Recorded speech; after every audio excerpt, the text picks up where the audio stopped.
वो कोई खड़ा है, आइए चल के देखते हैं कौन खड़ा है और वहाँ क्या कर रहा है।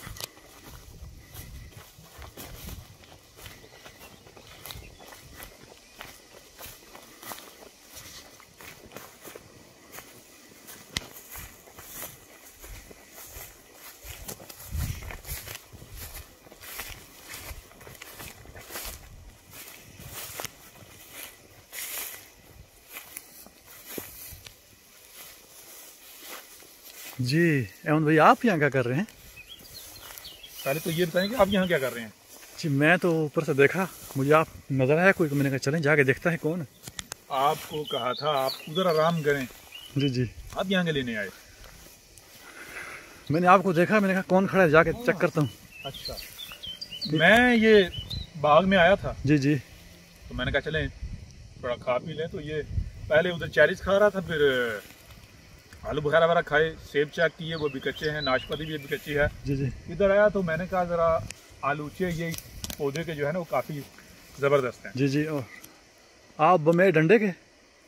मैं पहले आलूचा खा लूँ। जी जी जी जी, खा लें खा लें। ये देखें ना, बहुत मज़ेदार। जी जी, डंडा भी मज़ेदार लग रहा है।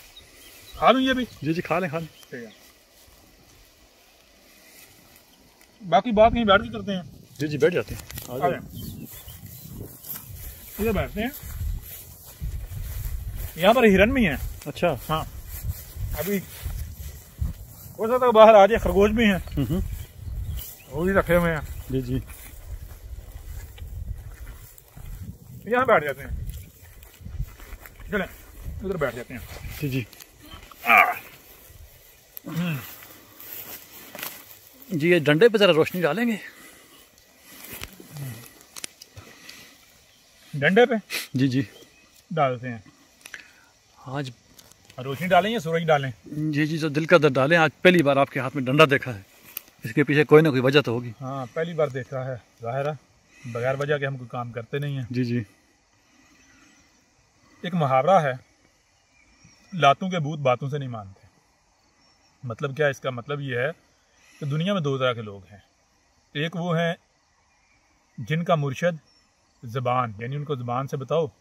अक्ल वाले हैं, बात समझ जाते हैं और अपनी इस्लाह कर लेते हैं, यानी अपने आप को ठीक कर लेते हैं। जो अपने अंदर टेढ़ है, ख़राबी है, उसको दूर कर लेते हैं। जी जी, लेकिन अक्सरियत उन लोगों की है कि जिनका मुर्शद ये है,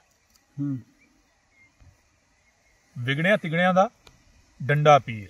जी जी, ये हैं जनाब जो बिगड़े हुए होते हैं, या बिगड़े हुए ये उनके पीर साहब हैं, मुर्शद हैं उनके। अच्छा। मुर्शद कहते हैं जो सीधा कर दे। जी जी,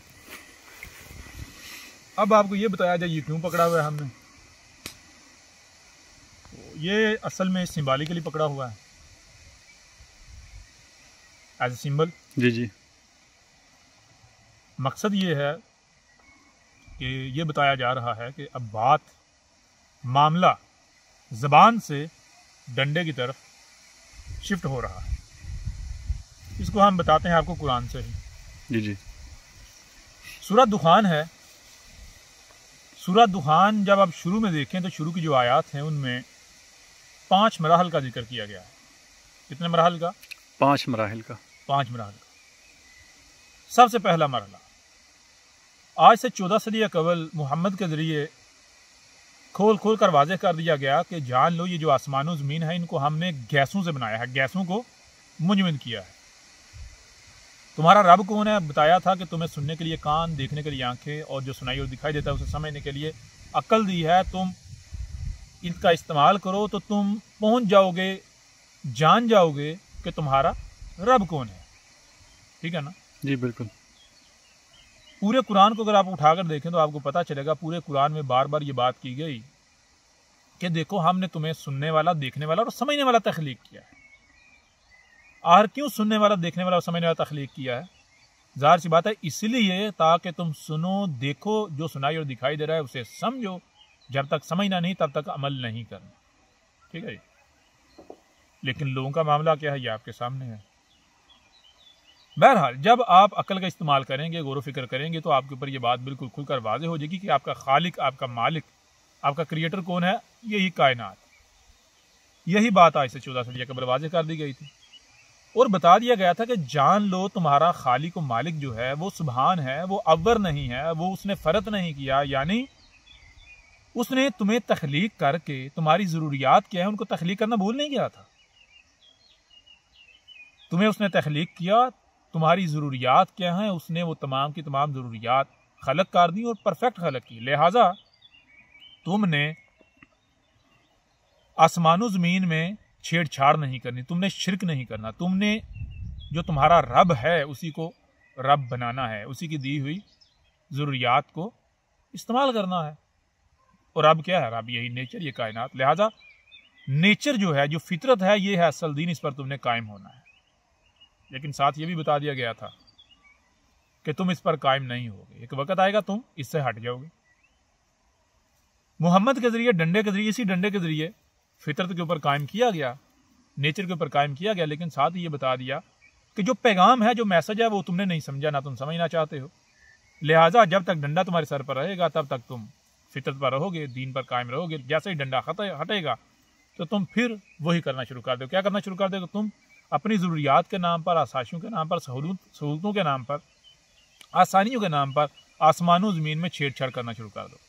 जब तुम आसमानों ज़मीन में छेड़छाड़ करोगे तो इसका नतीजा क्या निकलेगा? नतीजा ये निकलेगा कि आहिस्ता आहिस्ता आगे बढ़ते बढ़ते बढ़ते एक वक्त ऐसा आएगा कि तुम बराह रास्त आसमानों ज़मीन में ऐसी छेड़छाड़ करोगे जिससे ये जो ज़मीन है, आसमानों ज़मीन जो है, जो कि आपको बताया है कि ये गैसों को मुंजमद करके बनाया गया है इनको, तो दोबारा गैसें जो है वो खारिज होना शुरू हो जाएंगी।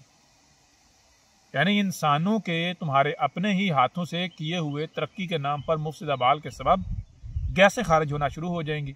यूं पहला मरहला आएगा। कौन सा मरहला? कि एक वक्त आएगा, एक मुद्दत आएगी, एक पीरियड आएगा जब ये फिजा जिसमें तुम मौजूद हो, ये पूरी दुनिया की फिजा उन गैसों से भर जाएगी। और ये हम आपके सामने ऐसा करते हैं, आयात रखते हैं, जैसा कि ये सूरह दुखान है उसमें ये बात वाज़ेह की गई। देखिए बिस्मिल्लाह के साथ आयत 11 और बगैर बिस्मिल्लाह की आयत जो है वो 10 है। सूरत का नंबर 44 है, 44। इसमें कहा गया फरतकिब यौम अतात इस्समाउ बिदुखानिन मुबीन, यानी वही बात, जब तुम नहीं बाज आओगे, आसमानों में छेड़छाड़ करोगे, पंगे लोगे, तो फिर जान लो एक मुद्दत आएगी, ये तयशुदा है कि जब तुम होगे या फिर दूसरा तुम्हारा रकीब कौन होगा, गैसें होंगी। ये फिजा जिसमें तुम मौजूद हो ये तरह तरह की गैसों से भर जाएगी। जब ये फिजा गैसों से भर जाएगी, यक्षन्नासा, ये जो गैसें हैं ये लोगों को ढांप लेंगी, दुनिया के लोगों को, तो उस वक्त क्या होगा? हाजा अजाबुन अलीम, कहा जाएगा कि ये अजाबुन अलीम है, यानी ये तुम्हारे अपने ही हाथों से किए हुए मुफ्सिद अमाल का इंजाम है। ये कौन कहेगा? जब आप आगे देखें तो आपके ऊपर ये बात खुलकर वाज़ेह हो जाएगी कि रब बता रहा है कि उस वक्त तुम्ही से हमारा भेजा हुआ मूसा की मसल रसूल आएगा, नूह की मसल रसूल आएगा। ठीक है जी बिल्कुल। रसूल आकर तुम्हारे ऊपर ये बात खोलकर वाज़ेह करेगा कि ये जो तुम्हें तरह तरह की हलाकतों का, मुसीबतों का, तकलीफों का सामना है, ये तुम्हारे अपने ही हाथों से किए हुए करतूतों के सबब है। ये जो फिजा में गैसें भर गई हैं, इन गैसों की वजह से तुम्हें जो तरह तरह की बीमारियों, मुसीबतों, तकलीफों, मौसमों का ख़राब हो जाना, ठीक है ना, ये सारा ज़लज़ले, तूफ़ान, आंधियाँ, ये सब कुछ ये तुम्हारे अपने ही हाथों से किए हुए करतूतों का सबब है, करतूतों की वजह से। उस रसूल के आने से पहले दुनिया दो तरह के लोगों पर तकसीम होगी, दो ग्रोह में। एक वो जो मजहबी लोग होंगे, दूसरे वो जो अपने आप को पढ़े लिखे, इंटेलेक्चुअल, लॉजिक में बिलीव करने वाले कहलाने वाले होंगे। दोनों का ये कहना होगा कि ये जो कुछ भी हो रहा है, जल्जले, सैलाब, तूफान, आंधियां, कत्लो गारत, जो कुछ भी हो रहा है, ये कौन कर रहा है? ये रब कर रहा है। मजहबी कहेंगे बीमारियां रब दे रहा है, आंधियां रब ला रहा है, अल्लाह ला रहा है, तूफान, ये सब कुछ कौन कर रहा है? अल्लाह कर रहा है। बीमार कौन कर रहा है? अल्लाह कर रहा है। कोई भी हादसा रूनुमा होगा तो कहेंगे जी जैसे अल्लाह की मर्जी, अल्लाह ने कहा, अल्लाह ने किया। और जो अपने आप को पढ़े लिखे कहलवाने वाले, अपने आप को इंटेलेक्चुअल कहलवाने वाले, मंतक के दावेदार, लॉजिक के दावेदार, उनका भी ये कहना होगा कि जब भी कोई ऐसी तबाही आएगी तो ये क्या है, नेचुरल डिजास्टर, यानी कुदरत, नेचर का काम है ये। यानी दोनों जो हैं वो नेचर के ऊपर, रब के ऊपर ये बुहतान बांधेंगे। लिहाजा उस वक्त क्या आएगा, रसूल आएगा जो कि आके वाजे करेगा कि ये रब नहीं कर रहा, रब तुम्हारा सुभान है। ये कौन कर रहा है? ये तुम्हारे अपने ही हाथों से किए हुए तरक्की के नाम पर मुफसिद अमाल के सबब है। ये तुम्हें जितनी भी हलाकतों का सामना, ये तुम्हें हर तरफ से गिरे जा चुके हो। कितने मरहले हो गए? दो। पहला, पूरी दुनिया की फिजा गैसों से भर जाना। किन गैसों से? इंसानों के अपने ही हाथों से तरक्की के नाम पर किए जाने वाले मुफसिद अमाल के सबब। जब यह वक्त आएगा पूरी दुनिया की फिजा में ये गैसें भर जाएंगी, ये गैसें पूरी दुनिया के लोगों को ढांप लेंगी। उस वक्त रसूल आएगा तुम्ही से। कैसे? सूरज जुमा में, कुरान के बाकी मकामात पर भी यह वाज़ेह कर दिया गया। बिल्कुल उसी तरह आएगा जैसे तुम्हारे अव्वलीन में आया था। अव्वलीन में कौन आया था? पहले वालों में मुहम्मद आया था। जैसे मुहम्मद आया था बिल्कुल ऐसे तुम्हारे आखिरीन में, बाद वालों में, जब पूरी दुनिया की फिजा गैसों से भर जाएगी, तुम्ही से हमारा रसूल आएगा और वो आकर यह हक़ाइक़ वाज़ेह करेगा। दो मरहले हो गए, पूरी दुनिया की फिजा का गैसों से भर जाना, और जब यह वक्त आएगा तो इन्हीं से रसूल का आ जाना। आगे आ जाता है तीसरा मरहला। तीसरा मरहला यह है कि ये अगर आप देखें तो बताया जा रहा है कि सूरह दुखान बिस्मिल्लाह के साथ आयत नंबर 14 है, और बिस्मिल्लाह के बगैर आयत नंबर 14 है, बिस्मिल्लाह के साथ आयत नंबर 15 है। उसमें कहा जा रहा है सुम्मा तवल्लु अन्हु वकालु मुअल्लिमु माजनून, और अगली आयत है इन्ना काशिफुल आज़ाबी कलीला इन्नकुम आइदुन। अब इन आयत में यह बताया जा रहा है कि रसूल जब आएगा, या इससे पिछली आयत भी सामने रख लें, बिस्मिल्लाह के साथ 14 है, बिस्मिल्लाह के बगैर 13 है। अन्ना लहुम ज़िक्रा वक़द जाअहुम रसूलुम मुबीन। जो पीछे बात की गई वही बात कि इसके बावजूद भी इनके लिए कहाँ है हिदायत, इनके लिए कहाँ है याद दहानी कि इनमें इन्हीं से रसूल आ गया, और ऐसा रसूल के जिस जाविये से भी तहकीक की जाए, गौर किया जाए, तो वाज़ेह हो जाएगा कि ये आसमान और ज़मीन का नुमाइंदा है, ये रब का भेजा हुआ है, ये रसूल है, रब का भेजा हुआ। वो सब कुछ खोल खोल कर वाज़ेह कर देगा, और ये इसके बावजूद भी अपने कान आंखें बंद रखेंगे, इनके कानों पर जू तक नहीं रहेंगे। और ये क्या कहेंगे? ये कहेंगे कि ये तो कोई साइंटिस्ट है, कोई पढ़ा लिखा है, इसने तो बड़ी कोई तहकीक की हुई है, और ज़हनी मरीज है, मेंटल है, पागल है। लिहाजा कहा कि जब रसूल अपना पैगाम पहुंचा चुकेगा, हक हर लिहाज से खोल कर वाज़ेह कर चुकेगा, तो उसके बाद आएगा तीसरा मरहला। तीसरा मरहला क्या है? इन्ना काशिफुल अज़ाबी कलीला इन्नकुम आइदुन। उस वक्त रसूल की मौजूदगी में कलील मुद्दत के लिए, थोड़ी मुद्दत के लिए, पूरी दुनिया की फिजा में जो गैसें भरी जा रही होंगी, इनको रोका जाएगा। ये जो अजाब है इसको कलील मुद्दत के लिए हटाया जाएगा। उस वक्त रब थोड़ी मुद्दत के लिए पूरी दुनिया में गैसों की प्रोडक्शन रोक देगा। ठीक है जी। लेकिन आगे क्या कहा गया कि इन्नकुम आइदुन, इसमें कुछ अगर तुम फिर वही करना शुरू कर दोगे। मतलब क्या? मतलब ये कि इंसान रसूल के आने से पहले, या जब रसूल आया, जो कर रहे होंगे क्या कर रहे होंगे? तरक्की के नाम पर मुफ्त अमाल, जिसके सबब फिजा में गैसें भर रही होंगी, इन्होंने भर दी होंगी। रसूल आएगा, हक वाज़ेह करेगा, हक वाज़ेह कर देने के बाद रब इन गैसों को थोड़ी मुद्दत के लिए रोक देगा, यानी पूरी दुनिया के लोग गैसें खारिज करने से रुक देंगे। कौन रोकेगा? रब रोकेगा। यह है तीसरा मरहला। लेकिन ये लोग फिर वही करना शुरू कर देंगे, यानी फिर दोबारा गैसों की प्रोडक्शन स्टार्ट कर देंगे। कितने मरहले हो गए? तीन। तीसरा मरहला क्या? रसूल की मौजूदगी में जब वो हक वाज़ेह कर देगा तो कलील मुद्दत के लिए जो गैसें हैं इनकी प्रोडक्शन को रोका जाएगा। लेकिन उसके बाद ये लोग फिर वही करना शुरू कर देंगे। जब फिर वही करना शुरू कर देंगे तो आगे आएगा चौथा मरहला। वो चौथा मरहला क्या है? योमा नबतिशुल बाताशतल कुबरा इन्ना मुंताकिमून। चौथा मरहला ये आएगा कि जब ये लोग दोबारा वही करना शुरू कर देंगे, यानी दोबारा गैसों की प्रोडक्शन स्टार्ट कर देंगे, दुनिया दोबारा नॉर्मल हो जाएगी, तो फिर रब जो है वो लेगा इंतकाम। बड़ी पकड़ इनको पकड़ा जाएगा। कैसी बड़ी पकड़? इंतकाम लिया जाएगा। और इंतकाम किसे कहते हैं? जान ले, एक होता है बदला, एक होता है इंतकाम। बदला किसे कहते हैं? बदला कहते हैं, मिसाल करो आपने किसी की टांग तोड़ी, बदले में वो आपकी टांग तोड़ दे। किसी का कोई कत्ल हुआ, बदले में कत्ल कर लिया जाए। आपका नुकसान किया, बदले में उतना ही नुकसान कर लिया जाए। लेकिन इंतकाम कहते हैं कि अगर आपने किसी को तकलीफ पहुंचाई, आपने किसी को दुख दिया, तो वो बदला नहीं ले, बल्कि वो ना देखे बच्चा, वो ना देखे बूढ़ा, वो ना देखे औरत मर्द, वो ऐसे जैसे कि द्रांति फेर देना, ठीक है ना, सफाई करते। इंतकाम कहते हैं कि फिर ना बच्चा देखा जाता है, ना बूढ़ा देखा जाता है, ना औरत, ना मर्द, ना उम्र देखी जाए, कुछ नहीं देखा जाता, सब का सब रगड़ के रख दिया जाता है। तो रब कह रहा है जब ये दोबारा वही करना शुरू कर देंगे, गैसों की प्रोडक्शन स्टार्ट कर देंगे, दुनिया फिर नॉर्मल, तो फिर जान लो एक पीरियड आएगा। कौन सा पीरियड? बड़ी पकड़ वाला, जिसमें हम ना बच्चा देखेंगे, ना बूढ़ा देखेंगे, ना औरत, ना मर्द, कुछ नहीं देखेंगे। हम सफा हासिल से इनको मिटा कर रख देंगे। कितने मरहल हो गए? 4। आगे आ जाता है 5वां मरहला।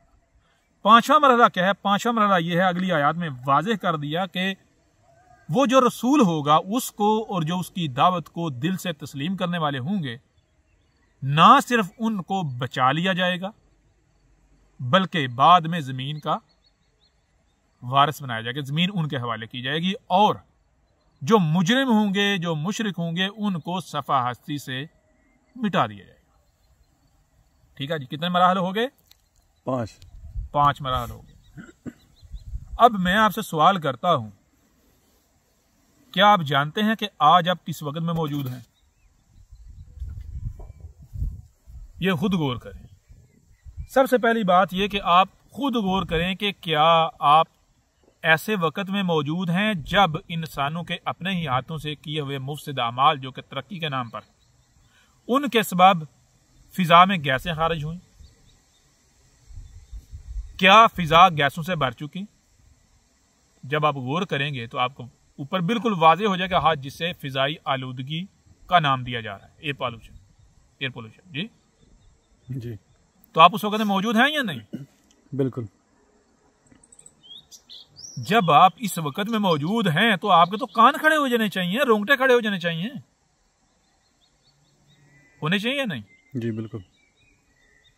रब ने कहा था जब पूरी दुनिया की फिजा इंसानों के अपने ही हाथों से किए हुए मुफसिद अमाल के सबब तरह तरह की गैसों से भर जाएगी, ये गैसें लोगों को ढांप लेंगी, अजाब अलीम बन चुकी होंगी, तरह तरह की यानी मुसीबतों, परेशानी, तकलीफों का सबब बन रही होंगी, तो उस वक्त आएगा रसूल जो कर आकर खोल खोल कर मुतनबा करेगा, हक हर लिहाज से खोल खोल कर वाजे करेगा।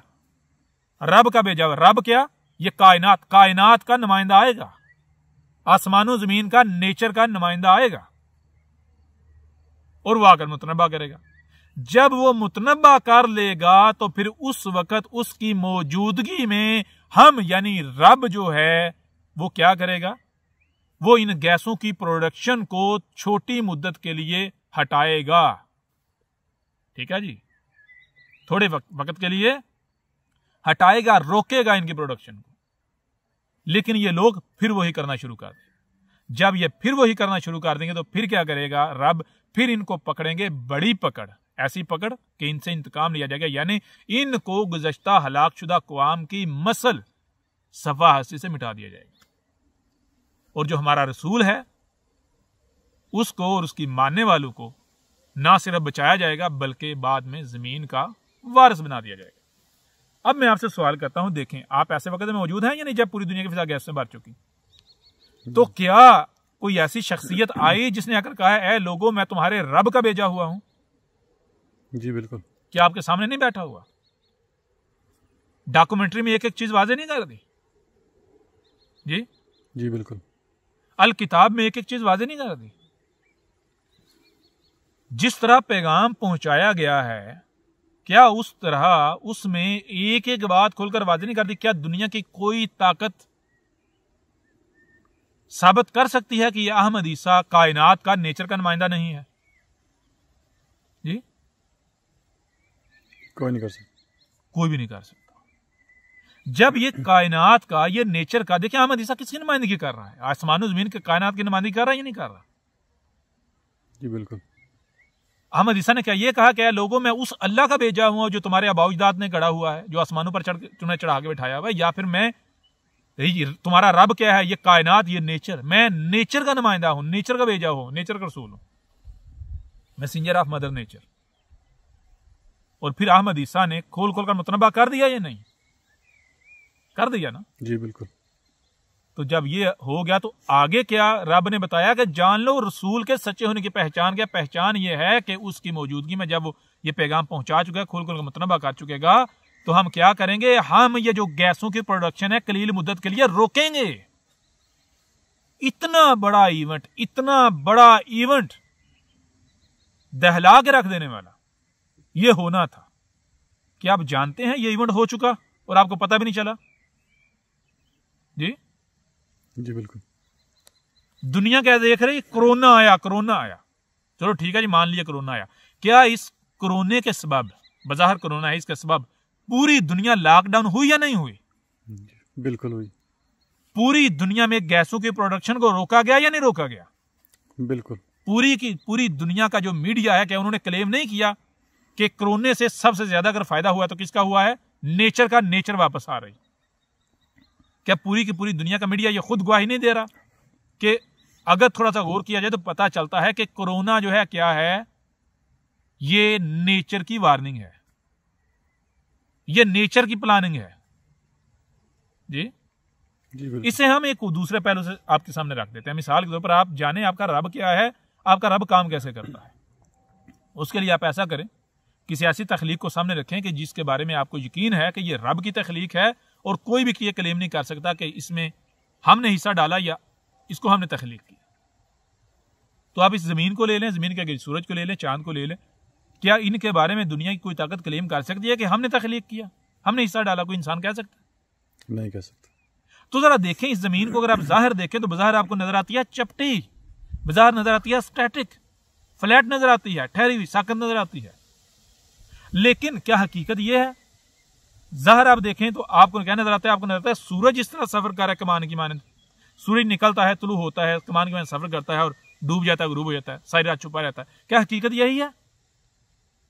नहीं। हकीकत क्या है? जमीन गोल है, सूरज नहीं सफर कर रहा जमीन के गिर्द, बल्कि जमीन अपनी मैदान पर घूम रही है, जिससे सूरज घूमता हुआ नजर आता है। बिल्कुल ऐसे जैसे आप गाड़ी में बैठे हुए हो, गाड़ी चल रही है और बाहर देखें विंडो से तो दरख्त और हर शय पीछे को दौड़ती हुई नजर आती है।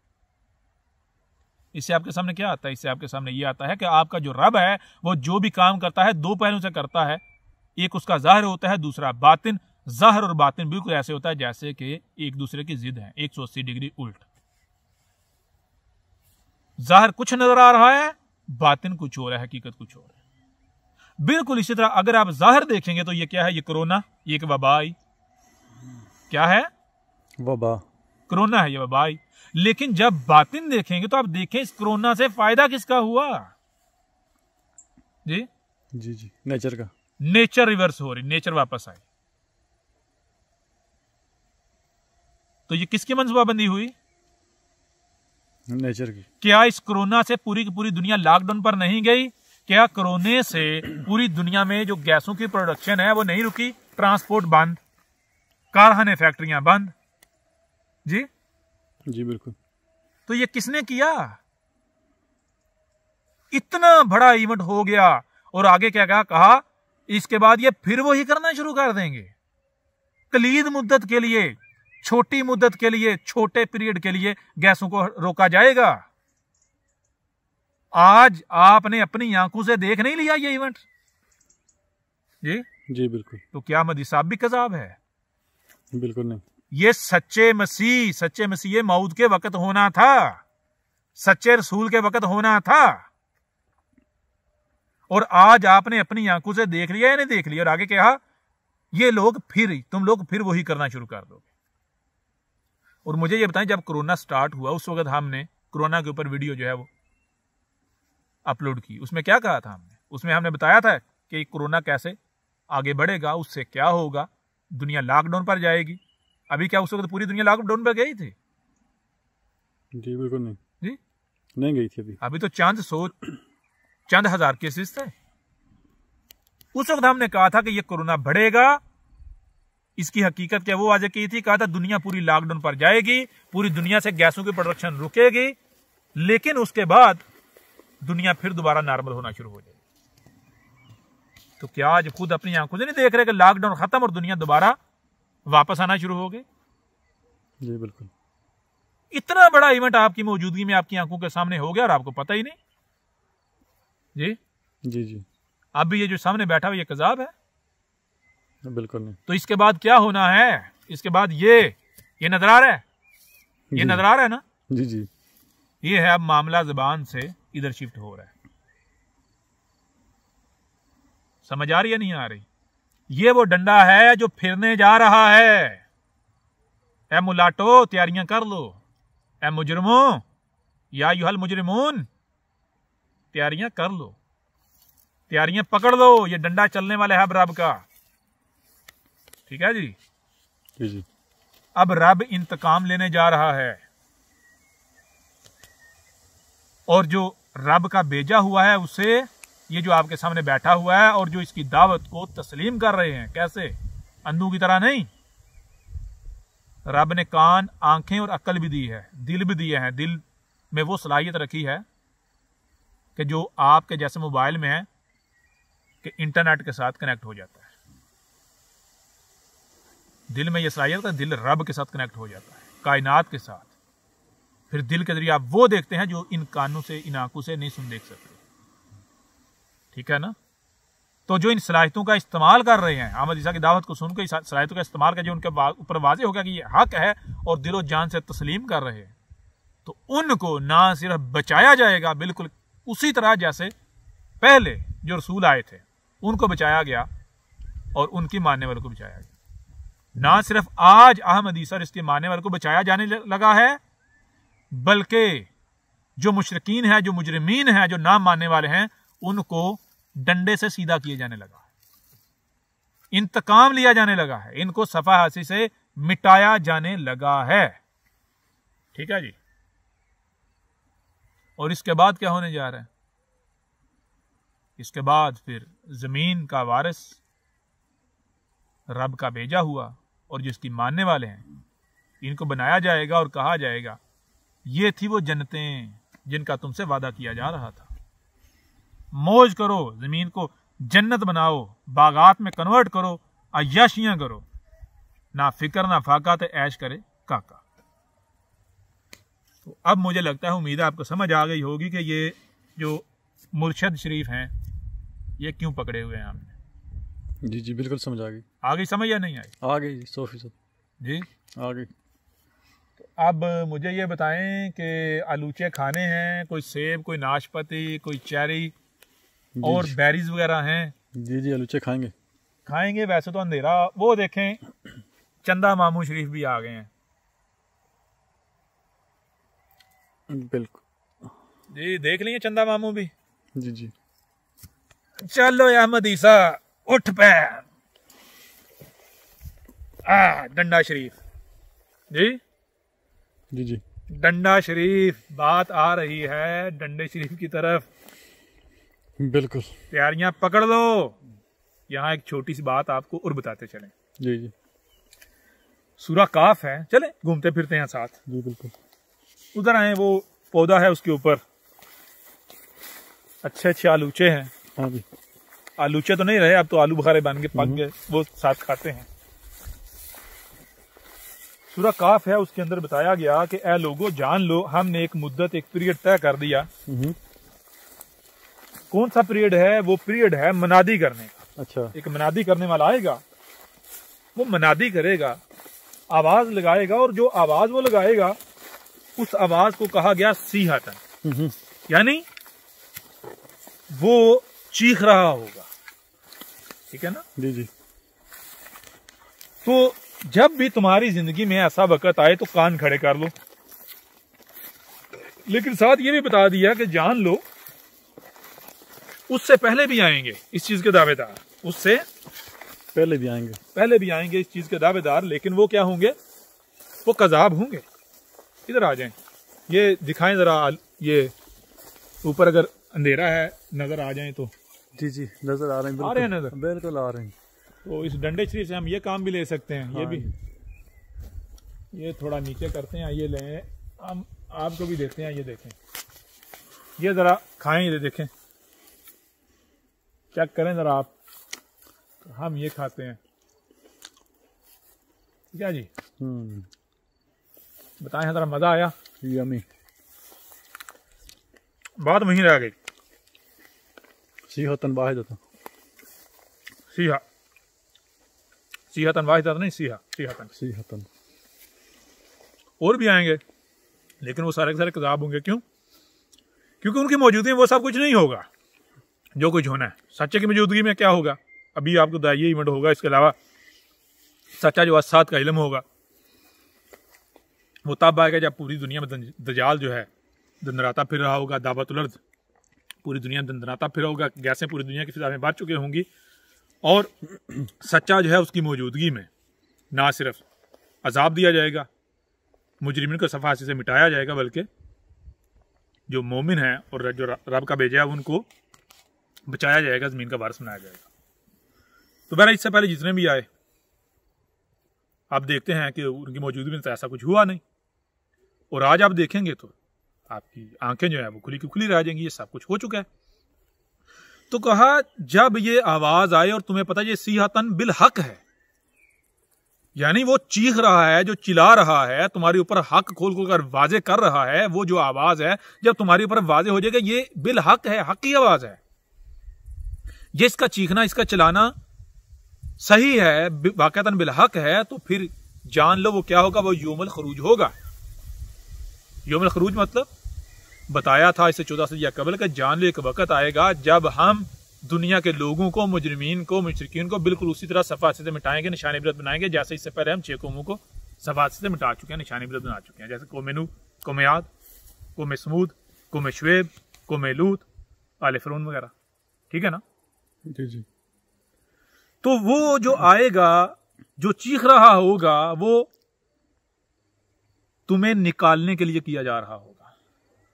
ठीक है जी? पूरी दुनिया से तुम जहां जहां फैले हुए होगे, तुम्हें निकाल लिया जाएगा।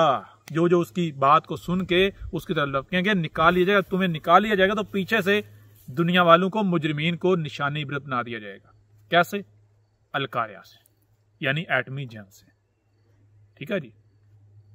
तो ये अब यौमुल खरूज चल रहा है। खरूज जब निकलना होता है तो कैसे निकला जाता है? मिसाल के ऊपर अगर आपने कहीं पर जाना है, निकलना है पक्का पक्का छोड़ के, तो कैसे निकलेंगे? जाहिर बात है निकलने से पहले पूरी तैयारी की जाती है, रेडी हो जाता है, जब तैयार हो जाता है उसके बाद फिर निकलते हैं। बिल्कुल इसी तरह ये जब से दावत का आगाज किया गया, स्टेप बाय स्टेप आगे बढ़ रहे थे, तो ये तैयार किया जा रहा था, तज़किया किया, हक वाजे किया गया, तज़किया किया गया जी, तैयब रिज़्क़ के ऊपर लाया गया। क्यों लाया गया? कि आप जब तैयब बन जाओगे, आपके अंदर से खौफ, आपके अंदर से गम, ये सारी चीजें मिट जाएंगी। आप हक को बड़ी आसानी से ना सिर्फ समझने की सलाहियत आपके अंदर आ जाएगी, बल्कि फिर हक के लिए कदम उठाने में भी आपको कोई परेशानी पेश नहीं आएगी। आप हक की तरफ अपनी खुशी से दौड़कर लपकोगे। तो अब बहरहाल यौमुल खरूज जारी है, और इसका जो एंड है वो ये है कि रब निकालेगा और पीछे मुजरिमीन को सफासी से मिटा दिया जाएगा। आप देख रहे हैं इस वक्त आप किस वक्त में मौजूद हैं। बात वहीं आ जाती है डंडे के ऊपर, मामला जबान से डंडे के ऊपर शिफ्ट हो चुका है। ठीक है जी? अनकरीब अब जो अल मोमिनीन है उनको पूरी दुनिया से एक मुकाम पर इकट्ठा किया जाने लगा है। जैसे नूह ने अल मोमिनीन को उस बहरी बेड़े में इकट्ठा किया था, बिल्कुल ऐसे ही पूरी दुनिया से अल मोमिनीन को इकट्ठा किया जाने वाला है। जब इनको इकट्ठा कर लिया जाएगा तो उसके बाद फिर क्या होगा? मुजरिमीन को सफासी से मिटा दिया जाएगा, रब के इंतकाम का वादा आ जाएगा। ठीक है जी? मुझे लगता है पैगाम मुकम्मल हुआ। बाकी फिर इस मौजू के ऊपर मजीद डिटेल के साथ बात करेंगे, लिहाजा तब तक के लिए इजाज़त चाहते हैं और मिलते हैं अगली नशिस्त में। हमें अब खाने जरा आलू बुखारे वगैरह। अहमद ईसा कौन है? क्या आप अहमद ईसा को जानते हैं? अहमद ईसा वो है जिसने उन बातों पर से पर्दा उठाया है जिस पर आज हर कोई इख्तलाफ कर रहा है। हक और बातिल की पहचान अब इंतहाई आसान। आज ही अल किताब को डाउनलोड करें। मजीद वीडियोस के लिए अहमद ईसा के YouTube चैनल को विजिट करें और चैनल को सब्सक्राइब करना मत भूलिएगा।